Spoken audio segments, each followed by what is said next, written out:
هتصدقني لو قلت لك ان في الايد دي والايد دي اصغر ايفون في العالم؟ فعلا اصغر ايفون في العالم. ده اللي انت هتعرفه لو شفت الفيديو ده من اوله لاخره. يلا ندخل الفيديو عشان ما اطولش عليك. تعالى.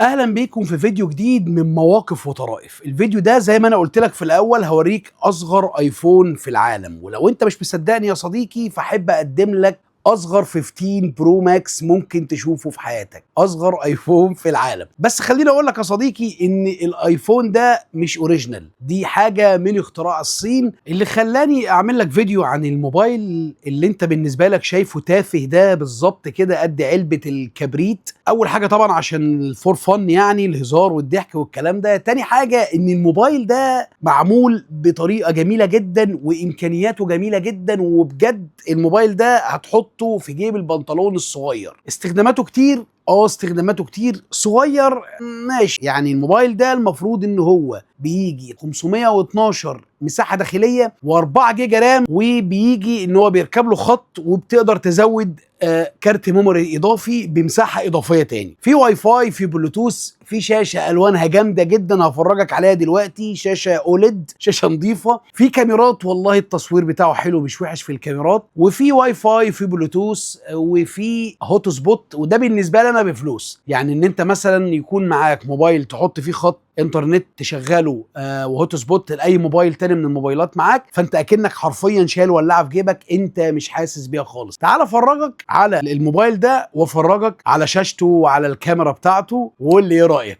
تعال نعمل بقى انبوكسنج للتليفون الجميل ده اللي انا لسه مكلمك عنه. ده التليفون نفس شكل اللي انتوا عارفينه بالظبط. تعال بقى اوريك قد ايه الشاشه بتاعته اموليد وجميله، واوريك قد ايه الشاشه دي سموزي كده في الحركه. مبدئيا ده الفيس اي دي، بيفتح بالفيس اي دي زي ما انت شفت كده. خد صورتي وفتح الفيس اي دي على طول. بص الاوبشن، بص بالله عليك، عندك الواتساب وعندك الفيسبوك، وده الفيس اي دي لوكر، وده برنامج مبدئيا هو اندرويد فهياخد كل حاجه اندرويد. يعني لو انت دخلت فوق هنا كده ودخلت على البلاي ستور هيفتح لك الجوجل بلاي، مش هيفتح لك بلاي ستور، هو اندرويد. الجهاز سريع ولا مش سريع؟ بص، هو الجهاز انا شايفه يعني من باب الشياكه جهاز جميل جدا. حته ان انت بقى تشغل الواي فاي وتشغل الهوت سبوت وتشغل الكلام ده كله، فعندك الواي فاي وعندك البلوتوث وعندك الهوت سبوت. انا جربت الهوت سبوت بتاعه امبارح كان قوي جدا بالنسبه لي. تعالى مثلا نفتح اليوتيوب كده سوا مع بعضينا. ده اليوتيوب زي ما انا فاتحه قدامكم كده. تعالى نفتح مثلا فيديو كده ونجرب. انا مش عارف الصوت ظاهر لكم ولا مش ظاهر لكم. زي ما انت شايف كده بالظبط دي صورته. انت متخيل الصوره؟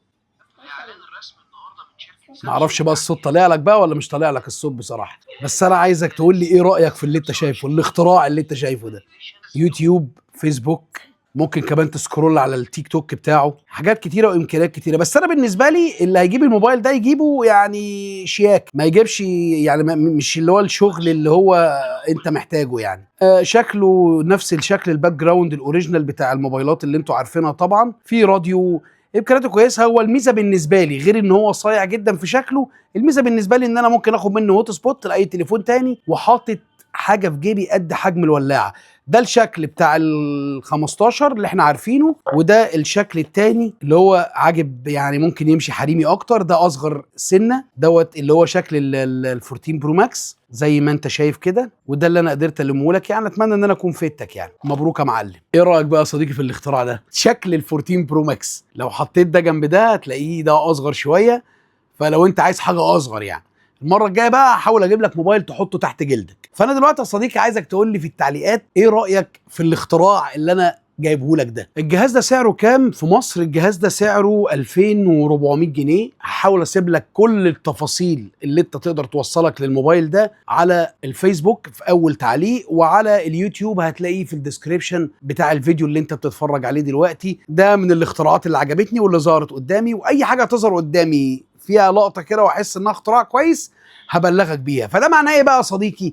معناه ان انت لازم تتابعنا عشان تشوف كل جديد ان شاء الله. تابعنا يا صديقي لو انت اول مره تشوفني، احنا بنعمل فيديوهات مقارنات بين موبايلات الايفون وموبايلات الفلاج شيب حول العالم. بنحاول بنسعى جدا ان احنا نجيب لك اماكن موثوق منها تقدر تقوم بيها بخدماتك التكنولوجيه، سواء كانت موبايلات او كمبيوتر بي سي او لابتوب او ما شابه ذلك. تابعني على الفيسبوك بيج احمد_تربو، بنجيب عليها عروض هتعجبك الفتره اللي جايه دي ان شاء الله. اي استفسار بخدمات المبيعات والحاجات اللقط اللي احنا بنعملها هتلاقيها على موبايل تربو. تابع الصفحه دي هتفيدك ان شاء الله. حابب تشوف فيديوهات منسقه تحت بعضيها بعناوينها، هتلاقيها على اليوتيوب تشانل احمد تربو. اتمنى ان انت تشترك في القناه وتفعل زر الجرس عشان يجي لك كل جديد. استنى رسائلك على الانستجرام، اعذرني لو بطول في الرد عليك، ضغط رسائل مش اكتر والله. كان معاك احمد تربو، سلام عليكم.